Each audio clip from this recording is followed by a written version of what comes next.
আসসালামু আলাইকুম। আমাদের রান্নার রাজ্যে আপনাদের স্বাগতম। সকালে বাচ্চাদের হেলদিকর কোনো খাবার দিতে চাইলে আজকের এই নাস্তাটি আপনাদের জন্য একেবারেই সেরা। খুবই অল্প তেলে আর 1 কাপ আটা ও 1টি ডিম দিয়ে তৈরি করতে পারবেন এই নাস্তাটি। সকালে বাচ্চাদের একঘেয়েমি রুটি পরোটা না দিয়ে কিন্তু এরকম একটু ডিফারেন্ট করে কিছু দিতে পারেন, বাচ্চারা অনেক খুশি হবে। তো চলুন আজকে মূল রান্নাটি শুরু করে দিই। প্রথমে এখানে আমি নিয়েছি 1 কাপ পরিমাণে লাল আটা। আপনারা চাইলে কিন্তু প্যাকেটের ময়দাটাও ব্যবহার করতে পারেন, তবে যেহেতু স্বাস্থ্যকর লাল আটাই অবশ্যই সেরা। তো আমি এখানে সাথে নিয়েছি স্বাদমতো লবণ আর 1 চামচ পরিমাণে চিনি দিলাম। সাথে দিয়ে দিলাম 1 টেবিল চামচ পরিমাণে সাদা তেল। আপনারা চাইলে কিন্তু ঘি ব্যবহার করতে পারেন। এরপরে হাত দিয়ে খুব ভালো করে কয়েক মিনিট আমি এটা ডলে ডলে একটু মেখে নিয়েছি। এরপরে এখানে নর্মাল পানি দিয়েছি, হাফ কাপের একটু কম পরিমাণে পানি লেগেছে। যেহেতু এটা লাল আটা, লাল আটায় কিন্তু পানি খুব একটা বেশি লাগে না। আপনারা যদি সাদা আটা অথবা ময়দা ব্যবহার করেন তাহলে কিন্তু পানির পরিমাণটা আরও একটু বেশি লাগতে পারে। এই খামিরটা হবে একেবারে রুটি অথবা পরোটার মতো একটু সফট নরম। তো আমি একটা ডো তৈরি করে নিয়েছি, ওপরে একটু সামান্য তেল দিয়ে এটা সব দিক দিয়ে মেখে আমি রেখে দেব।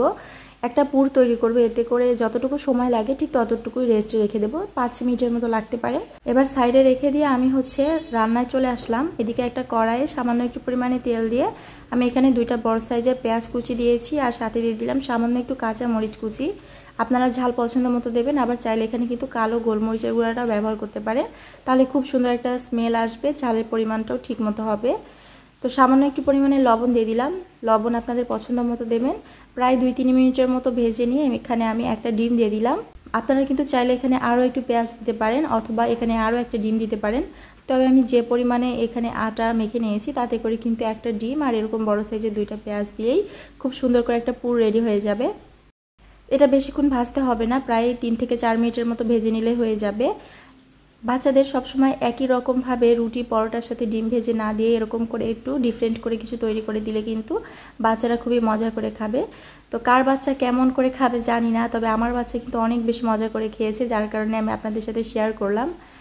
তো এটা আমার ভাজা হয়ে গেছে, আমি সাইডে রেখে দিলাম ঠান্ডা হওয়ার জন্য। আর এদিকে কিন্তু 5 মিনিটে দেখবেন চিনিটা গলে আরও একটু নরম হয়ে যাবে। তো এখান থেকে আমি একটু ভালো করে মথে নিয়ে একটা রুটি বানিয়ে নেব। আমরা যেরকম পাতলা রুটি খাই ঠিক সেরকম করে একটা রুটি তৈরি করে নেব। তো দেখতে পাচ্ছেন আমি একটা রুটি তৈরি করে নিয়েছি। একটা ছোট আমি কোটার ক্যাপ নিয়ে এটা কেটে নেব ছোট ছোট সাইজ করে। আপনারা কিন্তু কুকি কাটার দিয়ে আপনাদের পছন্দ মতো ডিজাইন করে কেটে নিতে পারেন। দেখুন একটা রুটি থেকে কিন্তু 4টা রুটি হয়ে গেল। আমি এরকমভাবে পুর ভিতরে দিয়ে নিলাম। আমি অর্ধেক চাঁদের একটা শেপ দিয়ে নিচ্ছি। আমার বাচ্চা এই শেপটা অনেক বেশি পছন্দ করে, ওকে যদি বলি এটা অর্ধেক চাঁদ তুমি খাচ্ছ এরকম কিছু, তো ভুলিয়ে ভালিয়ে আর কি বাচ্চাদেরকে খাওয়াতে হয়। আপনারা কিন্তু চাইলে একটা রুটির ওপরে সামান্য একটু পুর দিয়ে আরেকটা রুটি দিয়ে ঢেকে গোল একটা শেপ দিতে পারেন আপনাদের পছন্দ মতো। তো আমার বাচ্চা যেভাবে পছন্দ করবে আমি ঠিক সেভাবেই তৈরি করে নিয়েছি সবগুলা পিঠাই। আপনারা কিন্তু চাইলে বিভিন্ন ফুলের শেপও দিতে পারেন।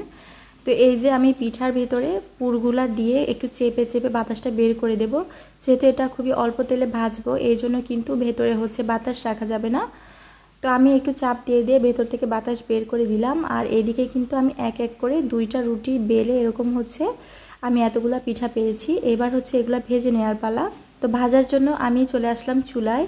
কড়াইয়ে আমি সামান্য একটু পরিমাণে তেল দিয়ে দিলাম। এখানে কিন্তু ডুবা তেলের প্রয়োজন নেই। তো একটু পরিমাণে তেল দিয়ে আমি হালকা একটু গরম করে নিয়ে পিঠাগুলো দিয়ে দিব। প্রায় 2-3 মিনিট পরে আমি পিঠাগুলো একটু উল্টে দিচ্ছি। চুলার জাল মাঝারি থেকে একটু কমে থাকবে।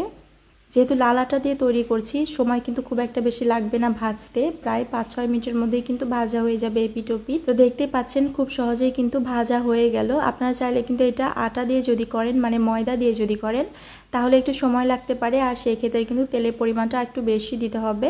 তবে স্বাদ কিন্তু 2টার একই রকম লাগবে। আমার কাছে এই গমের ময়দা দিয়ে করলে কিন্তু বেশি স্বাদ লাগে, কেমন জানি একটা মিষ্টি মিষ্টি ভাব লাগে চিনি না দিলেও। তো দেখতেই পাচ্ছেন আমার 2টা ব্যাচই ভাজা হয়ে গেছে, আর কালারটা দেখে বুঝতে পারছেন কতটা লোভনীয় এসেছে। তো বাচ্চারা কিন্তু খুবই পছন্দ করবে এরকম করে কিন্তু ঝটপট বিকালে অথবা সকালে নাস্তা করে দিলে। আর এই পিঠা অথবা নাস্তা যেটাই বলেন ভাজার পরে কিন্তু গরম গরম অবস্থাতেই খেতে হবে, ঠান্ডা হওয়ার পরে কিন্তু তেমন একটা ভালো লাগবে না। আর দেখতেই পাচ্ছেন ভাঙার পরে কতটা সুন্দর সফট হয়েছে, দেখে আশা করি বুঝতে পারছেন। তো আজকের ভিডিওটা যদি আপনাদের কাছে ভালো লাগে প্লিজ আমার চ্যানেলটি সাবস্ক্রাইব করবেন। আজকে এই পর্যন্তই থাকছে, আল্লাহ হাফেজ।